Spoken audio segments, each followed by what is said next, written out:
In Canada, the question of patenting landed directly in Percy Schmeizer's field.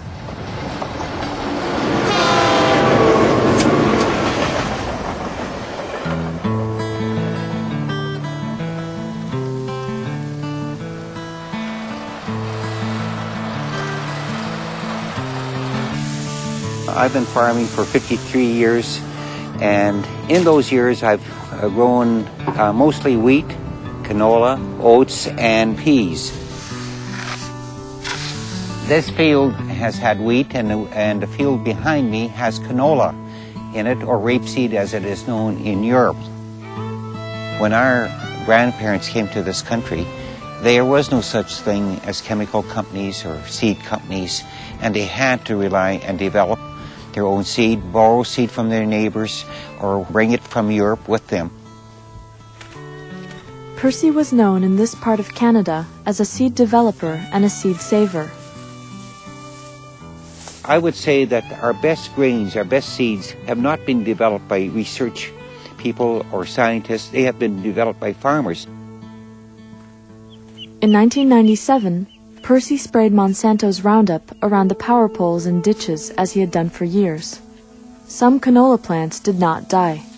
I thought initially that some of those plants didn't die because I had been spraying year after year after year with Roundup in the same area, and companies warn you shouldn't spray every year because you could develop a resistance. Monsanto found out about it, and they went on my land that I farm without my knowledge, without my permission, and took plants or seeds and said some of that was Monsanto's Roundup Ready canola. In August the 6th of 1998, they launched a lawsuit against me. Monsanto claimed that Percy had illegally obtained their genetically modified canola without a license and had infringed on their patent. Patents historically have been for things like, I've used the example of a carburetor.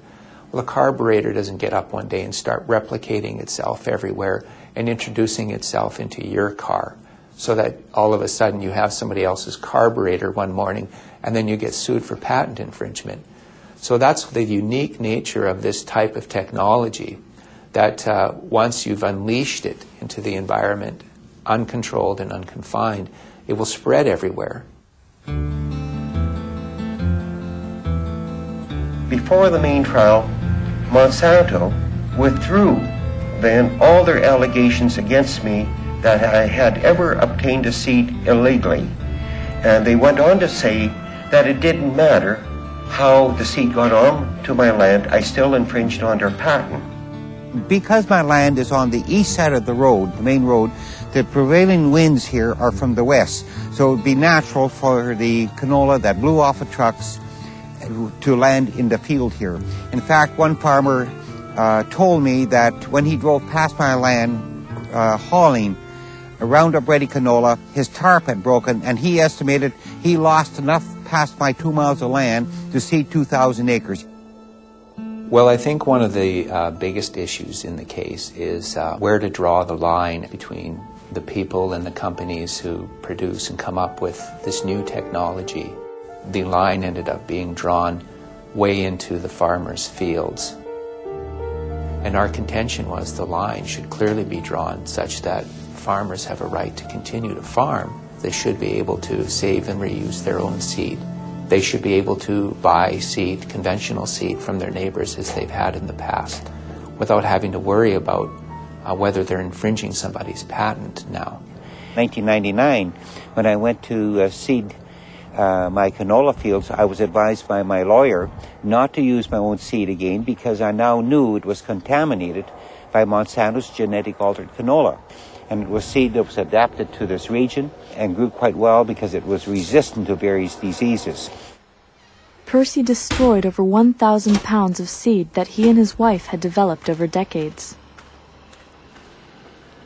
The lawsuit and my loss of my seeds was the hardest thing that could have ever happened to us. Now here Monsanto comes along, what we worked for all these years, they just want to take it away just like that from us. I could never do that, to go into their office and take anything. I would be prosecuted.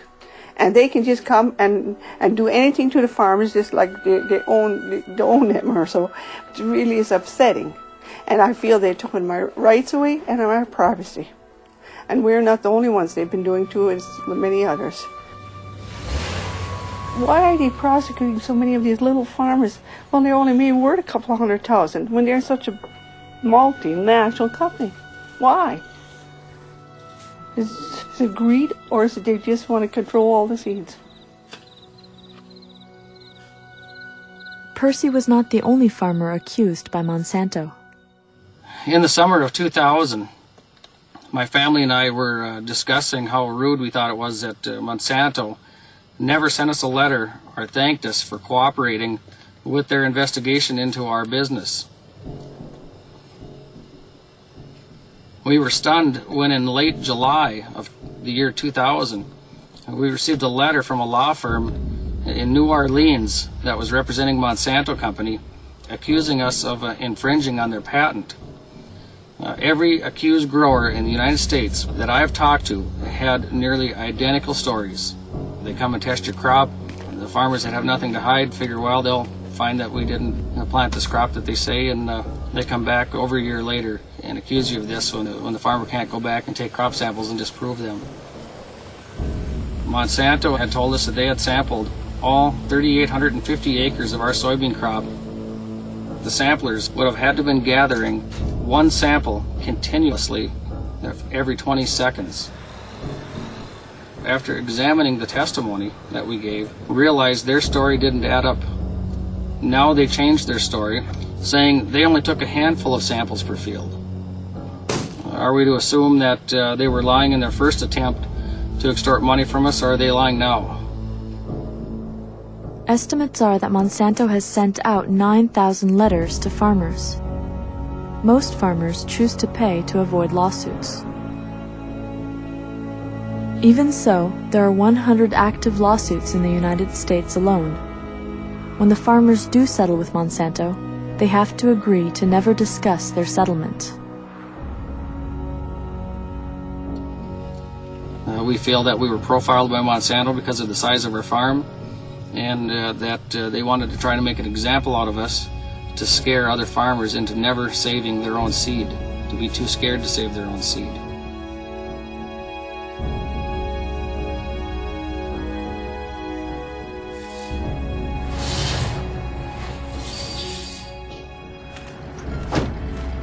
Eventually, my case went to court after 2.5 years, and Monsanto dragged me through those courts in pre-trial. They did everything to break me, and basically took all of our retirement funds, because just my lawyer fees alone, up to date, have been around $200,000. One of the sons said, "Mom and Dad, I hope it won't get you down, because they're trying to destroy you. But I hope you're strong and you just get through it all." He says, that's the only way changes will be made in our country with these big companies.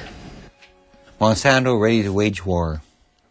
Schmeizer's case opened the door for Monsanto to pursue other patent breaches. A lot of people have asked me why I didn't just settle. I probably could have settled for maybe a slap on the wrist or maybe a few $1,000s fine. But what I did was talk it over with my wife and said, look, they destroyed our seed, everything we've worked for in the last 50 years.